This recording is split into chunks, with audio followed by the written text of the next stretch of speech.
माजी सरन्यायाधीश भूषण गवई यांनी नुकतीच बागेश्वर बाबाची भेट घेतली. त्यावरून आता वाद सुरू झाला. भूषण गवई बागेश्वर बाबाच्या पायावर डोकं ठेवतात. आता त्यांनी डॉक्टर बाबासाहेब आंबेडकरांचं नाव घेऊ नये अशी टीका अनिशा श्याम मानवांनी केली. माजी सरन्यायाधीश भूषण गवई यांनी धीरेंद्र शास्त्री उर्फ बागेश्वर बाबाची भेट घेतली.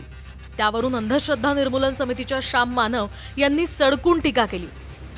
सरन्यायाधीश राहिलेले भूषण गवई बागेश्वर बाबाच्या पायावर डोकं ठेवतात. आता त्यांनी डॉक्टर बाबासाहेब आंबेडकरांचं नाव घेऊ नये असं श्याम मानव म्हणालेत. गवई धीरेंद्र कृष्ण महाराजांच्या पाया पडायला गेले होते याचा मला प्रचंड शॉक बसला.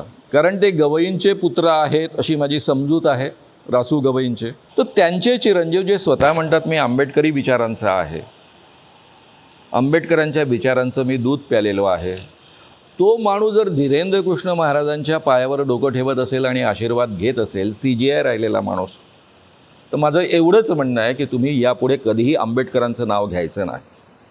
तो अधिकार तुम्ही गमावलेला आहे. तोंडातनं पुन्हा डॉक्टर बाबासाहेब आंबेडकरांचं नावच काढू नका. त्यांचा नाव घेण्याचा अधिकार तुम्ही पूर्णतः गमावलेला आहे. श्याम मानव कोण होता ते सांगणारे? त्यांना कोणी अधिकार दिला? ते थोडे सर्टिफिकेट वाटणार आहेत. श्याम मानव अलीकडच्या काळामध्ये फक्त प्रसिद्धीकरता बोलतात. त्यांना कोणी विचारत नाही, त्यामुळे त्यांना प्रसिद्धी पाहिजे म्हणून रोज ते असे स्टेटमेंट देतात. आदरणीय भूषणजी बागेश्वर धाम येथे गेले होते आणि त्याबद्दल टीका होत आहे. परंतु प्रत्येकच आंबेडकरी नेता कुठे ना कुठेतरी गेलेला आहे. गणपतीच्या मंदिरात गेलेला आहे, हनुमान मंदिरात गेलेला आहे, मस्जिदमध्ये गेलेला आहे, चर्चमध्ये गेलेला आहे. समाजात राहताना मित्रांच्या आग्रहाखातर कधी कधी जावं लागते. परंतु मी त्याच्याबद्दल जास्त बोलणार नाही, भूषणजी जास्त बोलतील. परंतु काल एक श्याम मानव कोणीतरी बोलून गेला की आम्ही भूषणजींना डॉक्टर आंबेडकरांचं नाव घेऊ देणार नाही आणि फिरू देणार नाही. भूषणजींना नंतर रोखा. तुमच्यामध्ये जर हिंमत असेल तर पहिले मला रोखा. तुम्ही म्हणाल त्या ठिकाणी एकटा निशस्त्र येईल आणि तुम्ही जर एका बापाचे असाल तर माझं आव्हान स्वीकाराल.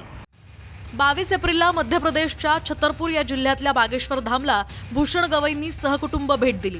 बागेश्वर बाबासोबतचा त्यांचा हा फोटो सुद्धा सोशल मीडियावर व्हायरल झालाय. यावरून अनेकांनी भूषण गवई यांच्यावर प्रतिक्रिया सुद्धा दिल्या आहेत. ज्येष्ठ कायदेतज्ञ प्रशांत भूषण यांनी सुद्धा भूषण गवईंवर टीका केली आहे. माझ्या डोळ्यांवर विश्वास बसत नाही.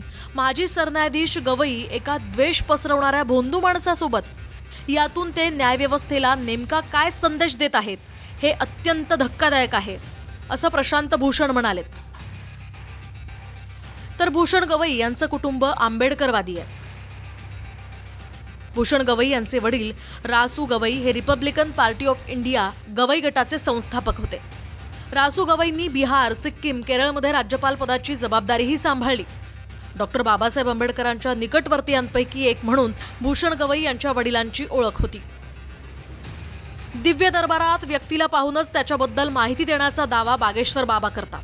याच बागेश्वर बाबाला नागपुरात अंधश्रद्धा निर्मूलन समितीच्या श्याम मानवांनी 10 माणसं उभे करतो त्यांची माहिती सांगावी असं चॅलेंज दिलं होतं. पण त्यावेळी बागेश्वर बाबानं पळ काढल्याचा आरोप झाला होता. अमरावतीहून स्वप्नील उमपसह ब्युरो रिपोर्ट, TV9 मराठी.